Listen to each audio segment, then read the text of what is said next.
In the winter of 1879, Leo Tolstoy sat at a desk at Yasnaya Polyana in the Tula province of Russia, and he wrote three words across a page. Why? Well, and then. He was 51 years old. He had written War and Peace. He had written Anna Karenina. He owned 4,000 acres. He had 13 children. And he could not get out of bed. He described what followed in a short memoir he called A Confession, which was published in 1882. This book is unusual for one reason. It was written by one of the most celebrated writers alive at the height of his powers, describing in precise language the experience of finding his own existence intolerable. It was not because of illness, it was not because of grief, not even failure.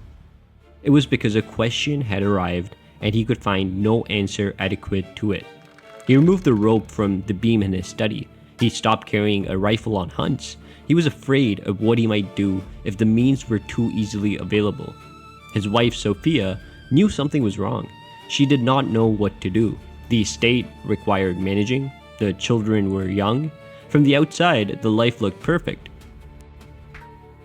63 years later, on the 5th of September 1942, a Viennese psychiatrist named Viktor Frankl arrived at Theresienstadt carrying a manuscript in the lining of his coat.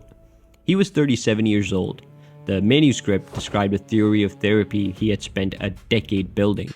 He lost it at Auschwitz. Over the next 3 years, he passed through 4 camps. His wife, Tilly, was transferred to Bergen-Belsen, where she died. His mother was killed at Auschwitz. His brother in a gas chamber. Of the 4 members of his family who entered the camps with him, he was the only one who came out. In the 9 days following his liberation, he dictated the book that would replace the one he lost. The book was called Man's Search for Meaning. The man with everything could not get out of bed. The man with nothing dictated a book that has sold over 12 million copies. The system beneath both of them was the same. In 2001, a neuroscientist at Washington University in St. Louis, Marcus Rachel, published a paper that overturned how the brain was understood to rest. The prevailing model had been simple. The brain activates when it works. The brain quiets when it stops. Rachel found the inverse. When the subjects had no task, when they lay still, a specific network of regions began firing. The medial prefrontal cortex, the posterior cingulate, the angular gyrus, the hippocampus. He called it the default mode network. It is the system that switches on the moment the external demands fall away. It does one thing. It tells a story. Specifically, the story of who you are, what you have done, what is likely to come next, and whether the arc is directed at anything. It is also the system that generates the question. What is this all for? Is this the right life? Does any of this matter? These are not really philosophical inquiries drifting in from the outside, they're outputs. A monitoring system is running its diagnostics, assessing the current state, and reporting. The question sounds like philosophy, but it is closer to thirst. You cannot suppress it by deciding not to be thirsty.